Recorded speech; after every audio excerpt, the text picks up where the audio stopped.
Attorney, ditso na nako no kining ganing 18 karon ka ex-marines o nagpaila nga mga kanhi marino kay ana sila nga naghatod daw sila og mga minalita nga kwarta didto sa balay ni PBBM ingon man sa ato ang former speaker nga si Martin Romualdez apan gilabot man nila karon sa istorya attorney kining si mamamayang Liberal Party List Representative Laila de Lima nga apil sab o lakip siya na bigit kini sa nahatdan o natagaan kay kadad adto daw nini nasiplatan man gud daw ni si Representative Laila de Lima nga niadto sab sa Forbes Park og pag-uli niini naa ni bit-bit nga paper bag apan kana ang giklaro sa abogado niining 18 ka mga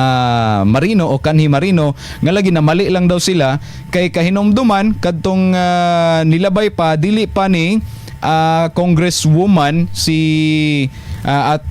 Representative De Lima og nakadetain pa so imposible pa kaayong katong paghatod nila murag contradicting kaayong ilahang istorya karon kini ang pangutana karon Attorney Jam posible ba nga pabalikan ni kining 18 ka marin ingon man kining ilang abogado? Yes. Ang kutanaw nato ang circumstance ng maong pag-mention, pag-istorya, based sa statement lang to ng usa ka tao na dili necessarily maotoy naka-indicate sa papel na maoy gi-file dito sa case. Kung moingon ta karog gi-indicate o gi-istorya in public tapos naadri sa TV unya na ay malisyoso nga intensyon gihatag ang mga pamulong kay kung tanaw nimo maka-tarnish o guba to sa reputasyon kay silbi. Yes. Ni appeal siya sa mga gibayran atong flood control o kung unsa pa may tumong anong gitagaan og maong kantidad.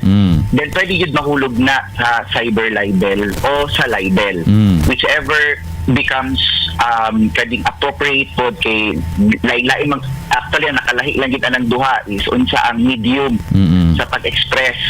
ng maong libelous na statement. Kana is para na sa lawyer. Pero kung mo istorya tag kaning naa sa papel kay naman to'y 18 na Marines unya naa sila gibuhat kuno allegedly base sa press conference kay verified complaint. Remember that is verified gani imong complaint and indicate ka og false na statement that may fall under the case of perjury. Kanang false information ang imong gi-indicate sa usa ka subscribed document, then that can fall under the case of perjury na naginahapagan nimo og statement to falsehood na base sa falsehood or walay basis na with the intention of stating lang na maoto na makata. So katong tanaw na ko nga scenario legal cases na pwede gyud ma-file sa duha kay lain-lain man gud ang mga forma sa paghimo atong akto niya lain so pasabot lain-lain gyud nga mga kaso ang pwede ma-file sa base sa kung kinsa nagbuhat sa akto.